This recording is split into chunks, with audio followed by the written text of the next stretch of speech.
Olá, sexto, tudo bem com vocês? Sejam bem-vindos a mais uma aula de ciência, ainda virtual, mas em breve, se Deus quiser, a gente vai se encontrar pessoalmente, claro que com todas as medidas possíveis, todo mundo de máscara, higienizado, a gente vai ter todas as preocupações e todas as cautelas possíveis, seguir um protocolo super rígido para poder a gente se ver novamente na sala de aula. Combinado? Então, que isso não demore logo, não demore, que venha logo esse dia, em nome de Jesus. Então, una suas orações com as nossas, né, aqui com a nossa equipe da escola. Peça a Deus para que tudo isso passe logo, que a gente possa viver a nossa vida, retomá-la aos poucos, né, novamente, certo? Então, vamos lá. Nas últimas aulas, mas antes de falar de aula, eu quero falar da prova. E aí, gostaram da prova? Super fácil, não foi? Bem facinha. A gente fez pensando em cada assunto aqui que a gente estudou, em cada assunto que a gente trabalhou aqui na nossa sala de aula virtual, que a gente desenhou, que a gente fez, né? A gente fez os modelos, tudo certinho. Então, estava difícil? Não estava difícil. Então, vamos lá. Pega o teu livro aí na página 97 e agora a gente vai dar continuidade a uma parte da célula, né? Nós vimos que a célula, todas as células, elas têm membrana, elas têm citoplasma, e agora a gente vai ver mais uma, que é o núcleo. Então, página 96. Pega lá. Apesar de não ter sido o primeiro pesquisador a visualizar o núcleo celular, o escocês Robert Brower, muito conhecido porque ele conseguiu perceber por meio de lentes, né? Mas só que antes dele, alguém já tinha percebido o núcleo. Com certeza foi o primeiro a reconhecer o núcleo como a principal componente da célula. Então, ele não foi o primeiro a ver uma célula, núcleo, mas ele foi o primeiro a identificar como parte da célula. A palavra núcleo proposta por Brown para nomear a estrutura derivada do grego, que significa semente. Trata-se de uma região da célula geralmente centralizada que apresenta forma esférica ou ovoide. A sua importância está voltada para o fato de que é com o centro de controle das principais funções metabólicas da célula. Para comprovar isso, basta realizar um experimento conhecido como merotomia, que consiste em fazer um corte de célula dividido em duas porções. Uma parte fica com o núcleo e a outra sem núcleo. Essa experiência mostra que a parte nucleada sobrevive, chegando a se regenerar, enquanto a porção da célula sem núcleo acaba sobrevivendo aproximadamente 20 dias e então morre, certo? Então, não tem como você reproduzir, né? Porque nós não temos condições, não temos equipamentos para fazer esse tipo de atividade, para observar, né? Se bem que dava para observar com células macroscópicas, com células grandes, né? Tem algumas células grandes, macroscópicas, que dá para observar o seu desenvolvimento. Célula vegetal, por exemplo, dá para observar. Então, vamos lá. Então, nós temos aqui uma estrutura, nós temos um núcleo, e nesse núcleo a gente observa que tem um emaranhado, enroladinho, lá no centro, nessa parte aí, lilás. Aqui, ó, vocês estão vendo? Nessa parte aqui, lilás. Aí lá tem um emaranhado. Esse emaranhadozinho, que parece um monte de linha junto, é o nucleolo, certo? Lá, ao redor do nucleolo, nós temos lâmina. Depois nós temos, envoltando aí envoltando o núcleo, nós temos o retículo endoplasmático rugoso. Temos essas bolinhas aí, que são os ribossomos. Temos também dentro do núcleo as cariolinfas. E temos, mais próximo do núcleo, o envelope carioteca, e temos os poros nucleares. Observa o seguinte: toda célula tem núcleo, toda célula tem membrana plasmática, citoplasma e núcleo. Repita comigo: toda célula tem membrana plasmática, citoplasma e núcleo. qual é a diferença da célula procarionte para a célula eucarionte?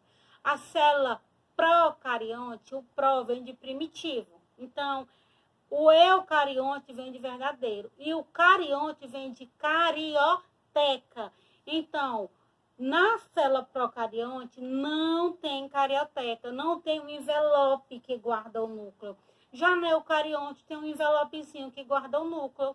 Então, observa então que se eu fosse botar uma prova e colocasse essa imagem, você sabe me dizer, observando aqui o nome de cada estrutura que esse núcleo aqui tem. Você sabe me dizer se esse núcleo ele é de uma célula eucarionte ou procarionte? Eita, que difícil, né? Não é.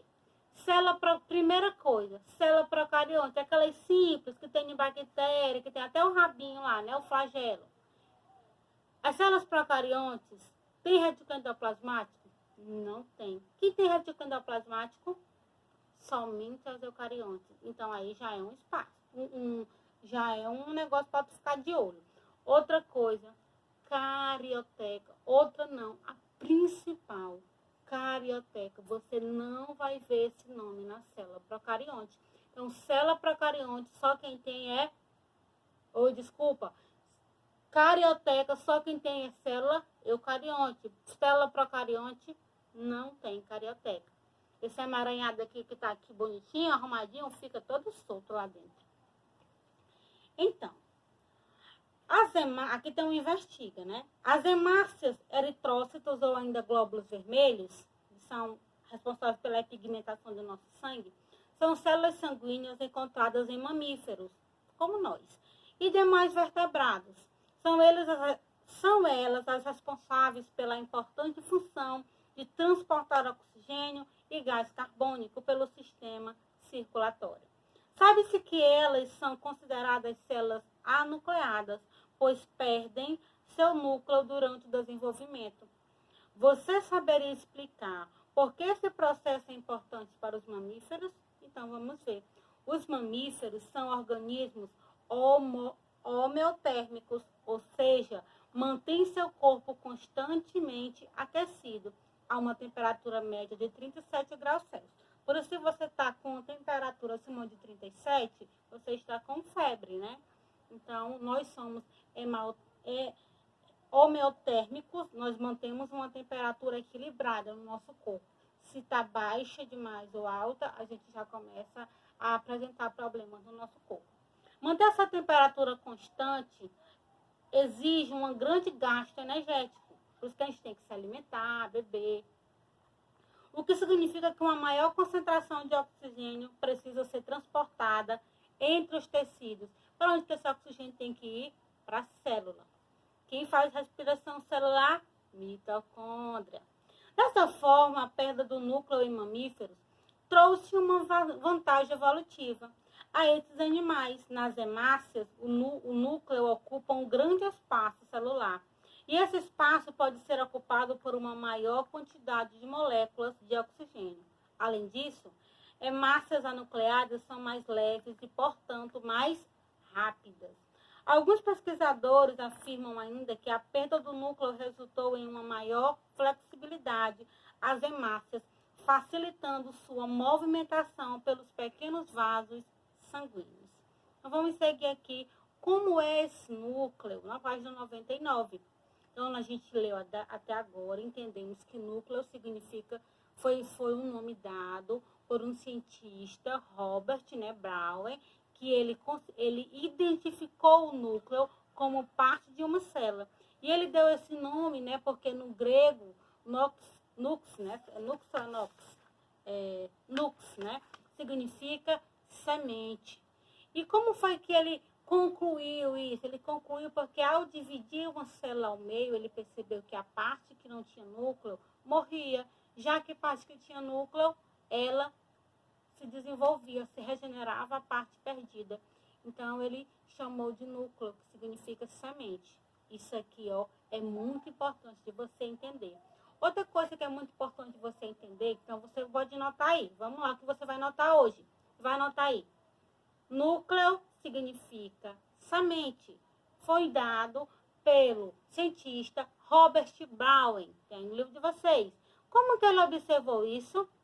Ele observou graças a um experimento. Por exemplo, se cortássemos uma célula ao meio, observaríamos que a parte que tem núcleo iria se regenerar, iria crescer a parte perdida. Já a parte que não tem núcleo iria morrer. Então, ele chamou isso ali de semente. Outra coisa muito importante que você vai anotar. Toda célula eucarionte tem um envelope que cobre um emaranhado, que se chama carioteca. Escreve aí. Toda célula eucarionte, seja ela animal ou vegetal, ela possui carioteca, que é um envelope que guarda o material genético, certo? Então, vamos agora conhecer a estrutura do núcleo. Carioteca, envelope nuclear ou cariomembrana. Essa estrutura é constituída por duas membranas que em alguns pontos se fundem, formando os poros. Tem como função a delimitação do material nuclear e o controle da troca de substâncias entre o núcleo e o citoplasma. Desculpa. As células que apresentam a carioteca são classificadas como eucarióticas e ocorrem em animais, vegetais, protozoários e alguns fungos. As células que não têm carioteca são chamadas de procarióticas. Nessas células, o material genético, o cromossomo, se encontra espalhado no citoplasma, como ocorre em bactérias e cianobactérias. Também, então, deu para entender? A carioteca, que é um envelope nuclear, serve para guardar o material genético, o cromossomo, certo? E só tem em células eucarióticas. Já as células procarióticas não possuem envelope nuclear. Então, o material genético, o cromossomo, está como todo soltinho. Então, vamos lá. Segunda estrutura, cromatina. Corresponde a um conjunto de filamentos cromossomos presente no núcleo, em cada um de seus fios. Encontramos a longa molécula de DNA e vários tipos de proteína, como as histonas, principais proteínas do nucleossomo. Com um microscópio eletrônico é possível ver uma região mais corada, onde fica a cromatina mais densa, eretocromatina. E também se observa regiões francamente coradas de cromatina mais frouxas, eucromatina. A heterocromatina corresponde à região em que esses filamentos estão mais intensamente condensados, enquanto a eucromatina é a região onde esses fios mostram menos emaranhado. Por isso, apresenta-se menos corados ao microscópio. Menos cor, viu? Corada porque ele parece meio pálidozinho, sem cor. Então, a cromatina, ela é um filamento, né? Porque, olha só, você tem que entender. Você tem que entender que lá no núcleo da célula tem o quê? Tem uma coisinha que fica lá, né? Fica lá, o material genético, ele fica assim, ó. Que nem uma bolinha. Por que ele fica assim? Ele fica assim todo redondinho. Por quê? Porque ele está sendo guardado por uma estrutura chamada carioteca. O material genético, ele é vários cromossomos. Esse conjunto de cromossomos, eu chamo de, quando eu consigo esticar, é porque aqui eu não vou conseguir, eu acho que eu não vou conseguir. Vamos lá. Vou conversando enquanto eu vou tentando. Então, quando eu consigo esticar esse cromossomo, que é como se fosse uma fita, nome perfeito para vocês entenderem, é uma fita. Então, esse cromossomo, que eu não tenho aqui, não. Esse cromossomo, eu chamo ele de, essa fita aberta, quando eu abro o cromossomo, eu desenrolo. Tudo aquilo que está lá dentro do núcleo da carioteca, eu chamo ele de cromatina. E a cromatina, ela pode apresentar de duas formas, ou eretrocromatina ou eucromatina. Quando ela está mais alinhada, mais retinha, eretocromatina. Já quando ela está uma bola, como anteriormente, aí a gente chama de eucromatina, certo? A eretocromatina, ela é mais corada, ela tem mais cor. Vamos pensar que eu consegui desenrolar, certo? Tá vendo a fita aqui, ó? Então, essa fita foi possível de... Então, vamos dizer que aqui é a eretocromatina. Antes, quando ele estava aqui emboladinho, então, quando ele está todo juntinho, e o observador do microscópio só consegue ver essa bola, então, peraí, não vamos... Quando ele consegue ver só, minha bola de falha no sistema. Quando ele consegue ver só essa bola, então ele tá vendo eretocromatina, então ela aparece meio pálida. Quando ele tá vendo eucromatina, ela aparece pálida. Já quando ele consegue ver ela mais esticadinha, eretocromatina, e ele é mais corado, certo? Então, aqui vocês vão observar na página 99, uma célula, o núcleo dessa célula, e dentro dela tem como se fosse um X. Tá vendo esse X? Esse X aí são os cromossomos, que é onde está toda a nossa informação genética. E cada pedacinho do cromossomo tem uma informação. Se a gente fosse abrir esse cromossomo, vocês estão vendo essa fita aí, o DNA? E aparecer como se fosse uma fita. Deixa eu pegar bem aqui e deixa eu fingir que eu sei desenhar. Só fingir, tá? Então, observa aqui. Nós temos um núcleo, nós temos uma célula, uma cor mais linda de mãe. Temos uma célula. E dentro dessa célula, lá dentro da célula, nós vamos ter... O que a gente tem na célula? O núcleo, né, minha gente? Nós temos o núcleo. E dentro dessa célula, nós vamos ter o quê? Cromossomos, minha princesa, meu príncipe. Nós vamos ter cromossomos. Tá vendo? Vários cromossomos. Sabe quantos cromossomos nós temos? 46. Todos nós temos 46 cromossomos. Somente nas células sexuais, nos óvulos e nos espermatozoides, que nós temos 23 cromossomos. Então, observa aqui uma célula. E nessa célula nós temos o núcleo. E esse xizinho preto é quem? Um cromossomo. O cromossomo mais lindo que você vai ver na sua vida.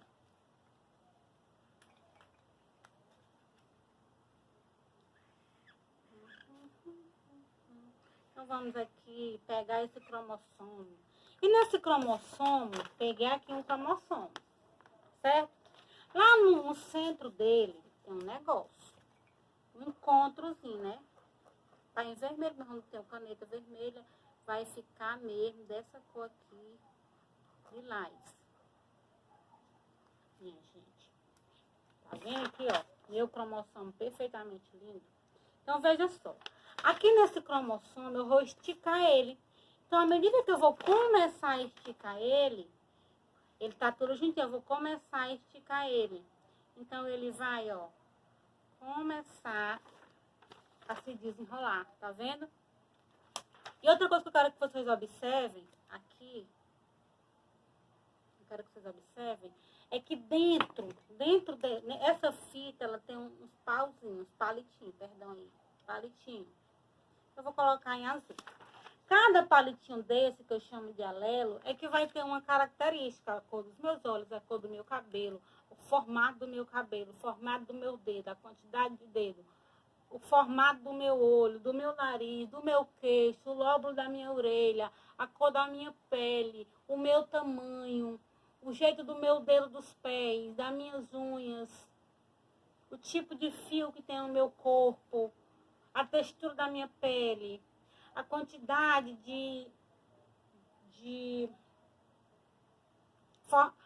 a minha informação genética, vai ter tudo. Todas as minhas informações vai estar nesse negocinho aqui, que eu chamo de que é que eu chamo isso aqui? Cromatina, certo? Que é esse filamento de cromossomo. Então, vamos lá, seguindo aí a página 100, vamos ver mais uma coisa. O ácido desoxirribonucleico, que nome lindo! Repita comigo. Ácido desoxirribonucleico. Corra bonita de falar, né? Oh, coisa linda, que nome bonito. A pessoa, tua mãe tivesse te dado esse nome? Ei, desoxirribonucleico, vem aqui. Minha gente, que nome mais diferente, né? Para não dizer outra coisa, diferente. E não bote esse nome no seu filho, pelo amor de Deus. É como se fosse Então, esse ácido, que a gente chama de DNA, então, DNA, gente, ele é um ácido que está onde? No núcleo. É como se fosse a programação de um software de computador, certo? Por meio de uma sequência de moléculas. Ele codifica todas as informações necessárias para programar um organismo. Então, o software, que são os programas que tem os programas do computador, que é como o computador funciona, tem todas as informações do computador. Nós, como máquina, temos o nosso software, que é quem? O nosso DNA. Ele faz com que funcione as coisas, o organismo funcione. Cor, altura, tipo de cabelo, e transmite as outras gerações por meio de hereditariedade. Por isso que você tem alguma coisa que parece com seus pais, com seus avós e tal. Por quê? Porque foram transmitidos hereditariamente dos seus parentes para você, certo?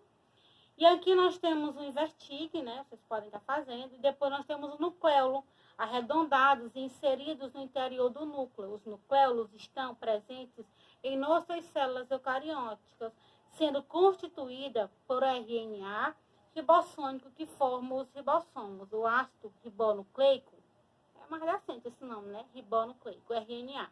Forma-se a partir do DNA. Uma vez amadurecidos, os ribossomos migram para o citoplasma a fim de realizar a síntese da proteína. Inclusive, a maioria dos vírus, eles possuem ácido RNA. Inclusive o Covid-19, né? O seu material genético é RNA, não é um DNA. Depois nós temos a cariolinfa, né? Que é uma solução aquosa que preenche o interior do núcleo, onde estão presentes diversas substâncias como sais minerais e proteínas. Nela também encontramos um ou mais núcleos e o DNA em forma de cromatina ou cromossomo. E é isso, vocês podem estar montando a célula de vocês. Nós temos aqui um passinho da página 101 a 103. Fiquem à vontade para construir o próprio modelo celular. Eu acho que vocês vão gostar de construir esse material aqui. Então, ó, fiquem com Deus e até a próxima aula.